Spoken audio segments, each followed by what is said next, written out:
Lately, clove tea has been showing up in almost every video about senior health. But after your 50s, the real question should not be, does clove tea work? It should be, is this right for my body and the medications I take?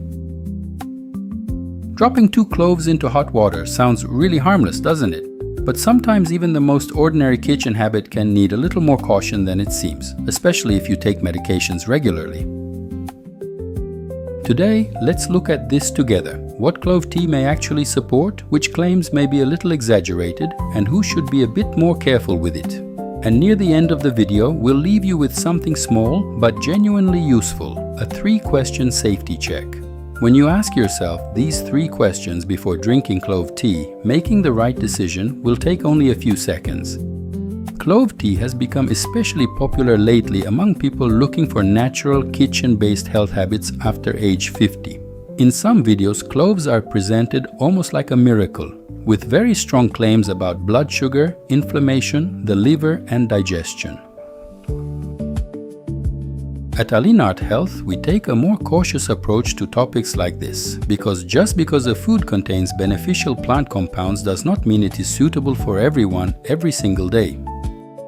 In this video, we'll look at clove tea not as a medicine, but as a warm drink made from a strongly aromatic spice.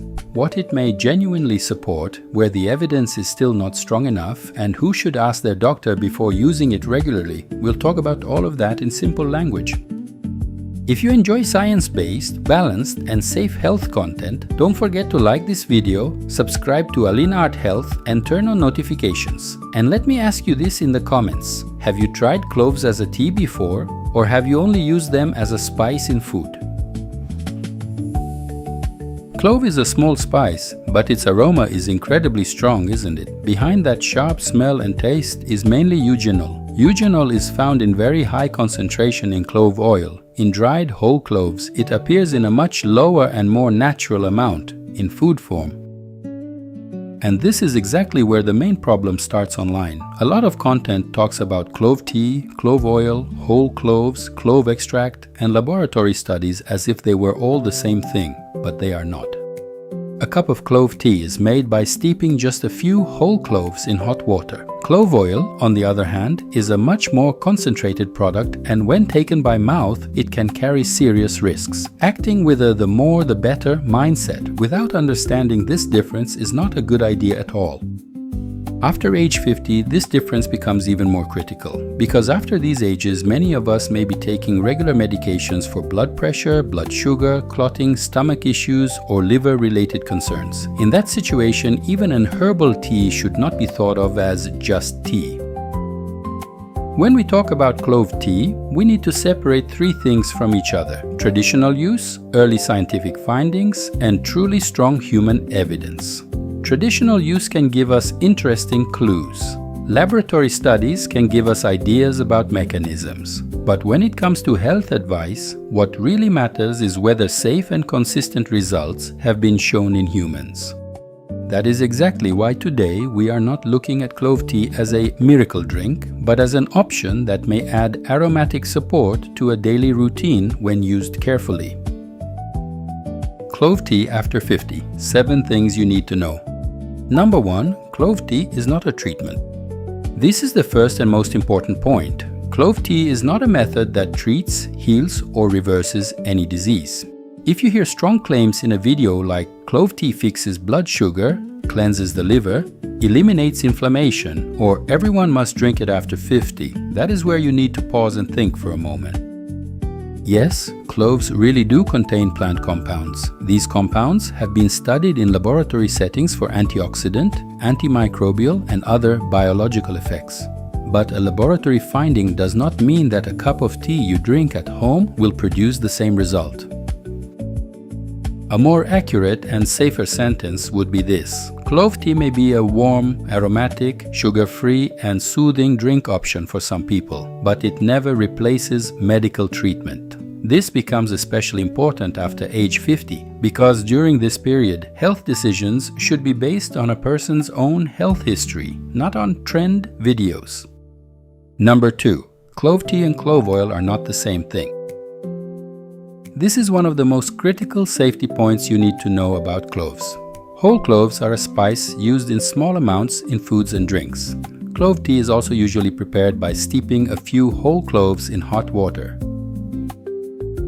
Clove oil, however, is a completely different and much more concentrated product. Even a few drops of the oil can be far stronger than the aroma you get from whole cloves. So drinking clove oil and drinking clove tea are not the same thing, not at all. What we are talking about in this video is only a mild tea prepared with whole dried cloves. We are not talking about clove oil, taking drops by mouth, or high-dose extracts. If you have clove oil at home, please do not treat it like a kitchen tea. Keep it away from children especially, and always consult a healthcare professional about any oral use. Clove may be natural, yes, but being natural does not mean every form of it is safe. Number 3. What is a realistic expectation for digestion? Clove is one of the spices traditionally associated with digestive comfort. Many people say that warm spiced drinks help their stomach feel more comfortable after meals. But let's be realistic here. For some people, clove tea, because it is warm, aromatic and sugar-free, may be a lighter option compared with heavy desserts or sugary drinks. That can create a small but positive difference in the daily diet. Still, let's say this clearly, clove tea does not treat stomach problems. In people with reflux ulcers, chronic stomach pain, gallbladder problems or bowel disease, some spices can make discomfort worse. That is why if you have a sensitive stomach, it makes more sense to prepare clove tea very mildly at first instead of trying it on an empty stomach. For example, putting only 1 or 2 whole cloves into a cup of hot water and steeping it briefly may be enough. And if you feel burning, stomach pain, nausea, or any kind of discomfort, don't force yourself by saying, "I'll get used to it," because sometimes your body gives you the best warning very early. Number 4. Fresh breath is one thing, dental treatment is another. The smell of cloves reminds many people of a dentist's office, doesn't it? That is because eugenol has been used in some dental products for a long time. But here too, we need to draw the line very clearly. Drinking clove tea or using cloves as a spice does not treat gum disease, cavities, infections, or toothaches. Some people may prefer cloves for fresh breath, and that's fine. But if you have ongoing tooth pain, bleeding gums, swelling, or sensitivity, the solution is not tea. It is a dentist. Applying clove oil directly to the gums especially may cause irritation or allergic reactions in some people. That is why it is truly important not to rely on home remedies and delay professional care. The aroma of cloves may be pleasant, yes, but it never replaces a dental checkup. Number 5. Be careful with blood sugar claims. One of the most common claims in clove videos is about blood sugar. Some content may say that clove tea quickly balances blood sugar or that it is a powerful natural solution for diabetes. Let me say this clearly, statements like that are not safe. Some early studies on cloves and eugenol have shown interesting mechanisms, yes. But we do not have strong and sufficient human evidence to say that a cup of clove tea prepared at home meaningfully regulates blood sugar. If you have diabetes, if you have been diagnosed with prediabetes, or if you use blood sugar medication, please do not treat clove tea like medicine. Blood sugar management is a whole picture that includes diet, movement, sleep, stress management, medical follow-up, and medications when needed. At most, clove tea may be a sugar-free drink alternative here. For example, choosing a plain herbal tea instead of sweetened tea, sugary coffee, or soda may support your overall diet quality, but that benefit comes from making a healthier drink choice, not from a miraculous effect of cloves. In short, do not rely on clove tea for blood sugar. Base your approach on a healthy eating plan and your doctor's recommendations. Number 6. Inflammation and liver claims should not be exaggerated. Another popular claim is that cloves clear inflammation or support the liver. First, let's make this distinction. Inflammation in the body is a truly complex biological process. Diet, sleep, stress, exercise, weight status, chronic diseases, and environmental factors all affect this process. It is not realistic for a single spice to control it on its own. It is true that some compounds in cloves have been studied in laboratory settings for antioxidant and anti-inflammatory properties, but that does not mean a cup of clove tea will noticeably reduce inflammation in the body. We also need to speak carefully when it comes to the liver. The liver is already one of the body's natural metabolism and detoxification organs. It does not need a special tea to cleanse it. The strongest steps for liver health are usually much simpler and more scientific. Eating a balanced diet, avoiding excessive alcohol use, staying within a healthy weight range, avoiding unnecessary supplement use, and not skipping medical checkups.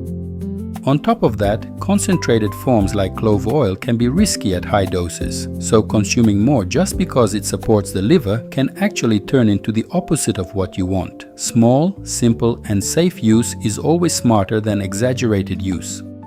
Number 7. Who should be especially careful? This is one of the most important parts of the video, so listen carefully. Drinking clove tea occasionally and in a mild form may not cause problems for many healthy adults.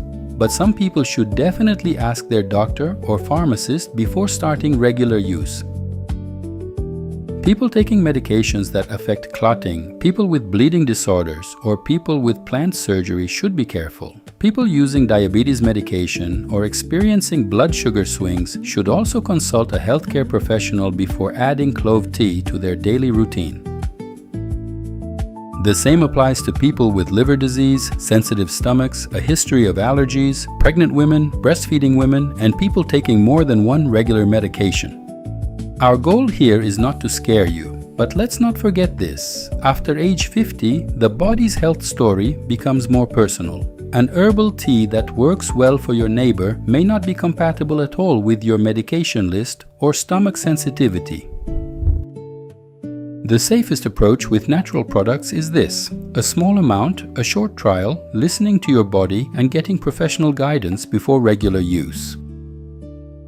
Now let's come to the 3-question safety filter we promised at the beginning of the video. Before drinking clove tea, ask yourself these 3 questions.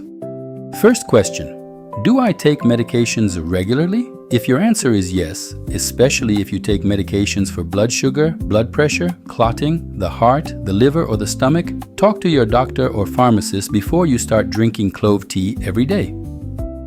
Second question: do I have a sensitive health condition? If you have reflux, an ulcer, liver disease, a bleeding problem, allergies, pregnancy, breastfeeding, or a recent surgery, do not underestimate this tea just because it seems harmless. Third question: which form am I using? A mild tea made with whole dried cloves is one thing. Clove oil, concentrated extract, or high-dose capsules are something completely different. The area we are calling safe in this video is only that mild tea prepared with whole cloves. Here is the most important idea. After age 50, healthy living is not about finding the strongest thing. It is about choosing what is right for you in a safe way. If clove tea is suitable for you, you can think of it as a simple ritual. A cup of hot water, 1 or 2 whole cloves, a short steeping time, and a sugar-free drink alternative. But if it is not suitable for you, you have not lost anything, because healthy living does not depend on one single spice.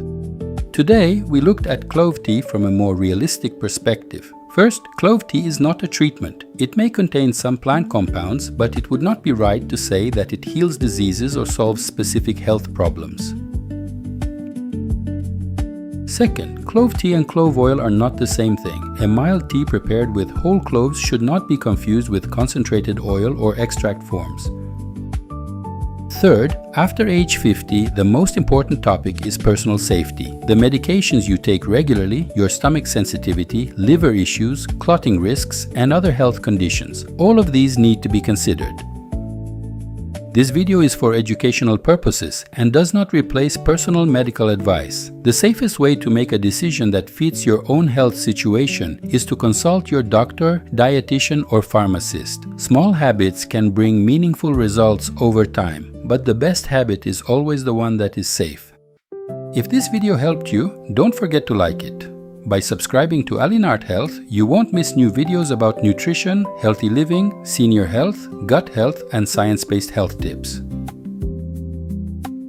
You can write this in the comments. Have you tried clove tea, or is the aroma a little too strong for you? If you'd like to review the research we mentioned today, you can check the references section in the description.